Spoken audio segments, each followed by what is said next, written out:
RFA, 28th of February 2024, Tibetans marched in India to support those detained in China during the dam protest.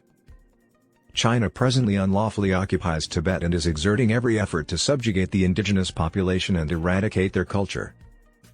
On Wednesday, Buddhist leaders and Tibetans in northern India marched in solidarity with Tibetans detained in the Sichuan province of southwestern China for peacefully opposing the proposed dam construction. Concurrent daylong solidarity demonstrations took place in London and additional urban centres.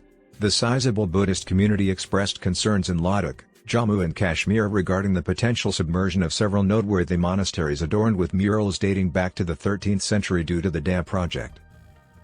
Buddhists were concerned about the humanitarian situation and the violation of cultural and religious liberties that would result from the dam's anticipated impact on several monasteries and villages near the Drichu River, according to the Regional Tibetan Youth Congress, which organized the march and rally.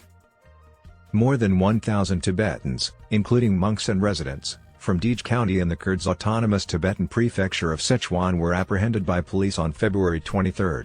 They had been demonstrating against the construction of the electricity-generating Gangchuo Dam.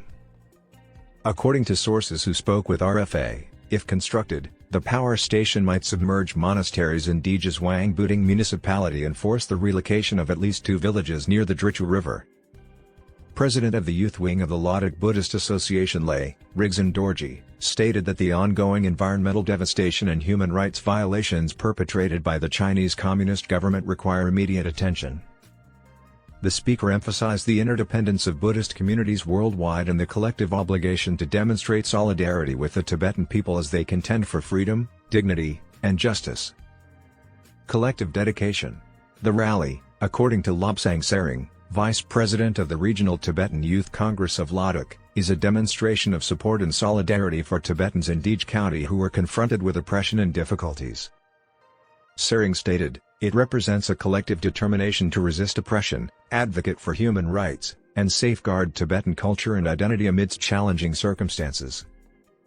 Tenzin Pelton, an individual who took part in the march in Ladakh, asserted that although Tibetans worldwide typically unite to denounce China on politically significant days, for example, March 10, Tibetan Uprising Day, commemorating the thousands of lives lost in the 1959 uprising against China's invasion and occupation of their homeland, it is of the utmost importance that they unite in times of peril, such as the one Tibetans in Dej are enduring, to speak collectively.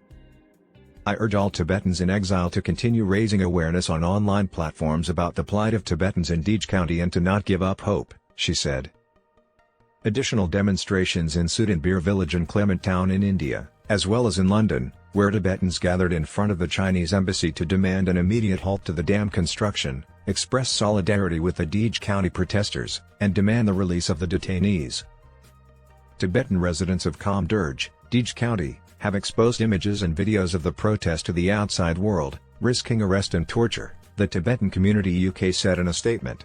They desire for the free world's international community to be informed of their plight and to encourage them to speak out. On Tuesday, RFA reported that authorities released approximately 40 detained monks on February 26 and 27. According to sources who requested anonymity for security, the Chinese government released approximately 20 monks on Monday and Tuesday.